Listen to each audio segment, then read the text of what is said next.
favorite item in the gear that I've assembled for such a ride, that could be a future video. I think for this one, you'll find my story more engaging. The story of how a fortunate turn of events allowed to get me out on this ride in the first place, while sharing also the story of how this ride unfolded over several hours and turned into a monumental effort to endure a mountain of challenges. So, this is the story of how I pedaled beyond hope and then continued further to climb up to Paleface Pass and down the other side to a setting sun over a beautiful lake. An early start to the day departing from Sasquatch Park. A side challenge, keenly observant as there is a Sasquatch sighting later in this video. You can leave me a comment as to where you spotted, or let me know if you enjoyed this ride. Early morning, the temperature is perfectly warm, but not yet hot, though a beautiful warming sun is rising through the thick forest. The terrain allows for a nice warm-up over easy rolling, hard-packed gravel on a smooth forest trail. I'm full of anticipation for the adventure ahead. And so the fun begins. A cascading stream overwhelms with waters crystal clear. In hindsight, I would call this the first challenge a gut check. 20 minutes into the ride, and a steep scrabble up a hill to then negotiate the just less than vertical trail to water's edge. The water is fast and cool, but it's not even knee-deep, and the most difficult part is lugging my bike through the water and over the rocks. All told, not more than 20 minutes, including tying shoes around my neck and then drying my feet in the sun. Nevertheless, enough of a challenge right out of the gate to say to myself, this is what you signed up for, right? Because if not, camp, it's not far back that way. And how could I turn back now after such good fortune the day before? You see, I was at a campsite and going through last-minute preparations, including tightening bolts on my bike, reattaching a rack, and getting the fit right after having the bike packed in a box for travel. And then, just as I'm doing a last-minute brake check, that's when I notice it. The rear brake. It's not working.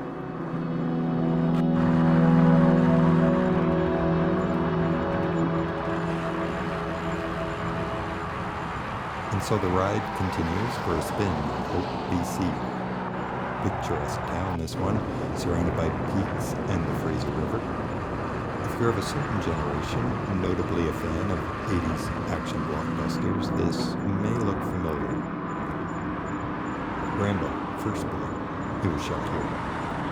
I would have rode across the Rambo Bridge, except I understand it's been replaced by a generic concrete structure. Far more interesting now to roll past the unique carvings along the downtown streets and incredible viewpoints at the river. So I'm happy to just enjoy a spin before getting on to the climb to the mountain pass.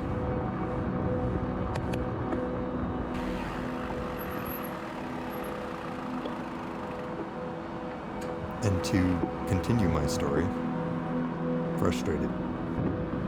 I'm no mechanic, but I also purposefully opted for mechanical brakes for the ease of maintenance. Yet, I've rubbed paint off barrel adjusters at the brake handle trying to get it working. I've triple checked calipers at the back end and everything else at that end. With no apparent solution, it means a 20-minute drive to the nearest big town with sufficient cell service.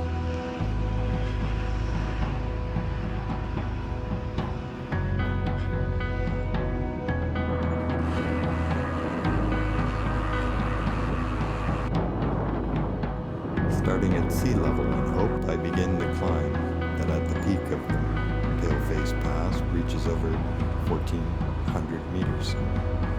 Not really knowing what to expect with those kind of numbers, I approach it like, how do you eat a whale? Bite by bite. So, segment by segment, I start inching my way up. The first segment, it's actually quite nice. Forest Service road with a decent service and moderate grades. A river or stream of rushing mountain waters that's never far away. maybe you're asking yourself, why this trail? Well, this segment from Hope to Lake Chiliwack, it's a approximately 90-kilometer section of the BC Trail and TransCanada Trail, and I'm looking forward to one day riding across the country, and I've started exploring some sections of Eastern Canada, but this is my first segment in the mountains of BC. So let's call this a learning experience, or a confidence builder. And for now, as I ride towards lunch hour, I'm still burning the initial adrenaline of anticipation and adventure. After contacting 3 to 4 local bike shops to only find the next available appointment would be within a week, I find one willing to take a look now. And after inspecting my bike, the guy suggests I need a cable and new housing, but he can't install it himself until the next day, so I buy the parts and plan to try installing it myself back at camp.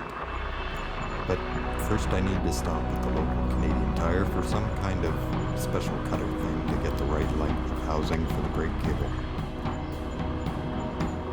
I'm at the end of my patience and willing to pack it in on my first overnighter, so that I don't continue running all over the Fraser Valley for a fix to my bike. So this Canadian Tire, it'll be my last stop.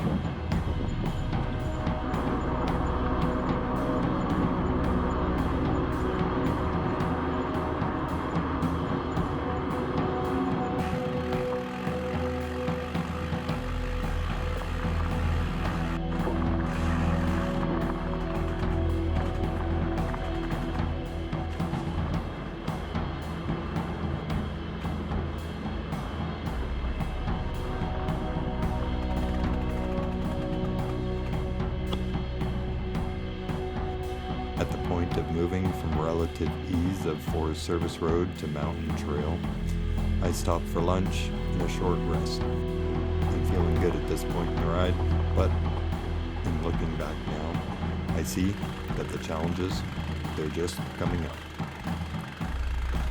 Challenges indeed. Where to begin? It's now early afternoon and the temperature, it's nearing 30. As I climb and climb, the tree cover, it becomes sparser, so that there are long stretches of shade jumping. That is to say, push, pedal, race through the direct sunshine to the next patch of shade for a quick breath and a sip of water. And moreover, this climb, it's relentless. It's steep enough that I'm pushing more often than pedaling. Just when I think there is a good section to ride, I see a tricky gully with running water in the middle. Sometimes it's a pile of rocks from a long-ago slide. Other times it's overgrown sections of trail where I can only push through the branches with eyes trained to each step to ensure I'm still on the trail. And to continue my story, I'm wandering around the big box hardware store and find what I think is the wire cutter thingy that I'll need. And with no staff in the aisle to confirm, I wander by the paint department, and the paint guy hears me mention the tool is for bike repair.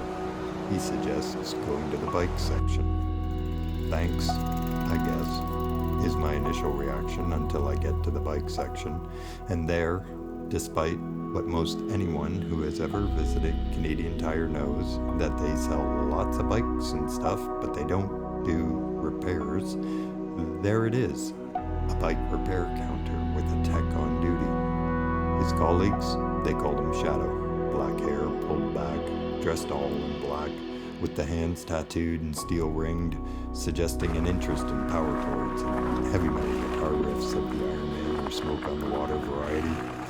Fine gentleman, this guy. Polite, super helpful. He quickly took in my bike and installed my recently purchased parts, and while doing so says, here's the problem. It's the rack. The rack that I just installed. I had installed it with my careless and possibly jet-lagged eyes, fastened it right on top of the brake cable, rendering it inoperable.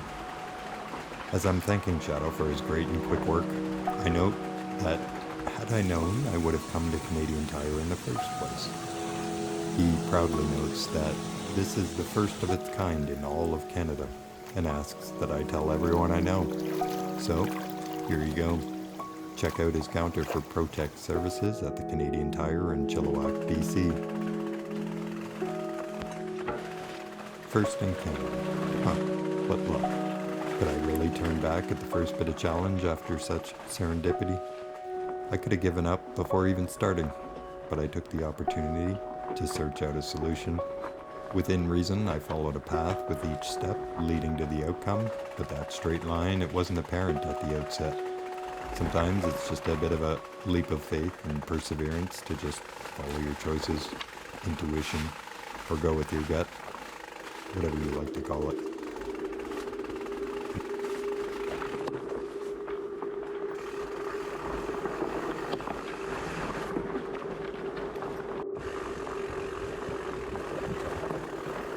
And then, somehow, legs weary, completely gassed and exhausted, I reached the top. I muster the extra energy to expel a celebratory cheer that probably sounds equal part cheer, relief, and plea. A plea to please reach the end soon.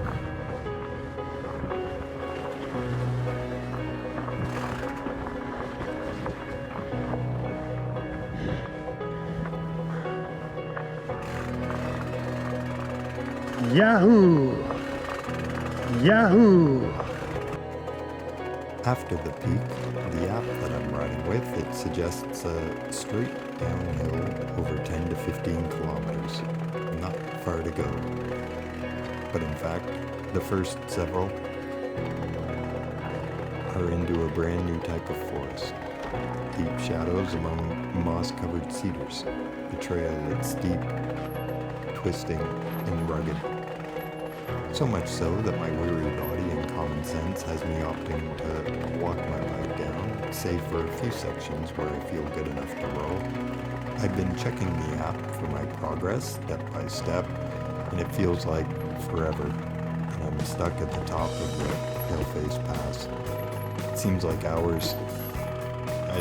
Probably not as long as that, but when you're checking your app step by step, it really does feel like far too long, that you've been too tired to pedal up and too risky to ride down.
Suggests Paleface Mountain somewhere in the area, but I couldn't at this point tell you which one, and I really was too tired to bother to figure it out.